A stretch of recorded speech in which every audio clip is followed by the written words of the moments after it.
All right, we'll follow up here. Little dilemma. I'm considering doing it a little bit different, but I guess I'll probably just bite the bullet and do it the way they say. So the way this mounts, my next step is to mount the box.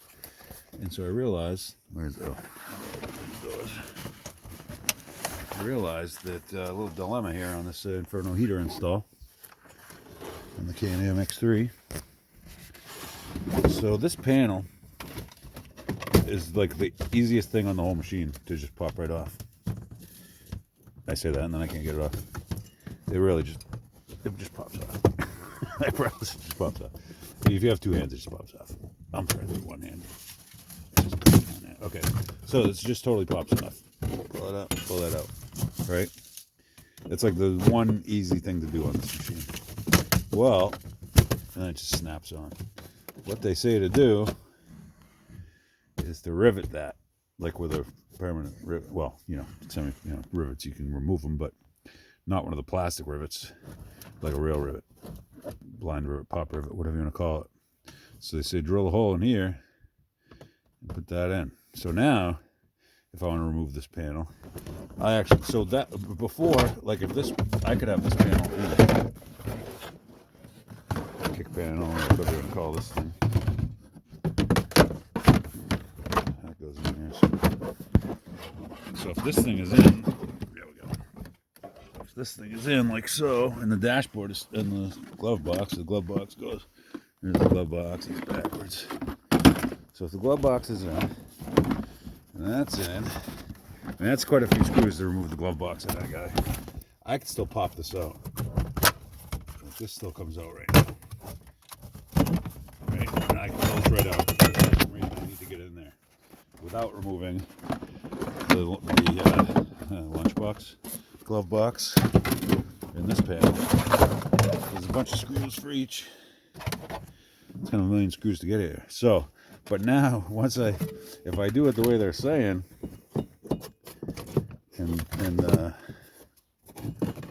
rivet this to this, now if I need to remove this panel for any reason, I have to remove the glove box and this guy to get to here, and then remove this screw, because this is going to be riveted to this, and then pop that out.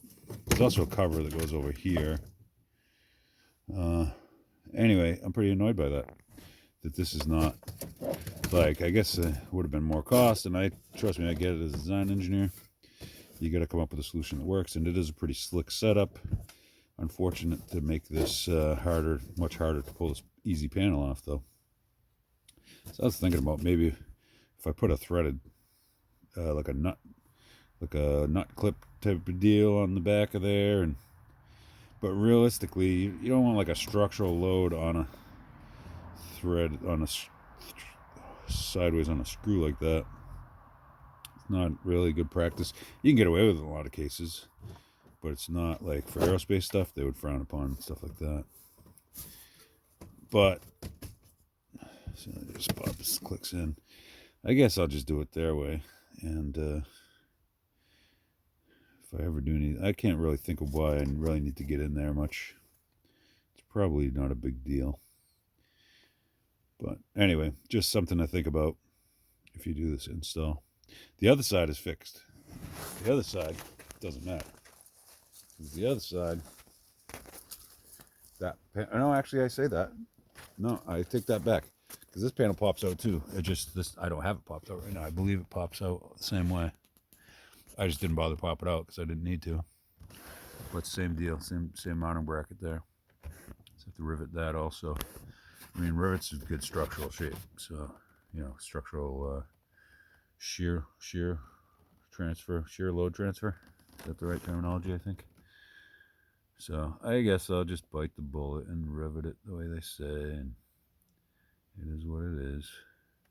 But anyway, I thought I would add that to yet another tricky decision to make in the install of the Inferno heater in the Can-Am X3. That said, though, I think it is a good product, likely, and I am going to be happy with it once it's installed after my million-hour project that I'm doing out of the kindness of my heart. Because the dealership would charge a fortune for this, I'm sure. And so I guess I can help once in a while. But anyway, plus it's a good learning experience for me. You know, it's good to do this stuff. I like working on my own. It's funny because I realized that I'm going to use the experience of this toward a new project that I just got for some industrial design on some covers for a robot, industrial robot, and discussing in the kickoff, well, in the interview meeting, how I would go about approaching their project, and I think I gave all the correct answers that a experienced professional would, because they were very happy after and hired me. Pretty much, basically told me I had the job by the time of the end of the interview, and so that was cool. But I'm absolutely going to use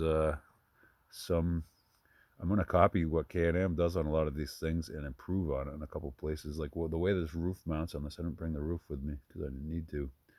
But it's got these quarter turn, super easy to use, these fasteners to hold the roof on.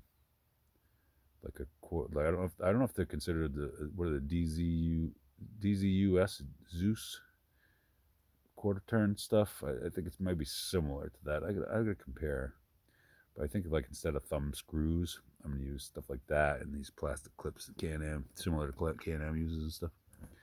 But anyway, that's enough for this video too. So thanks for watching. Stay tuned.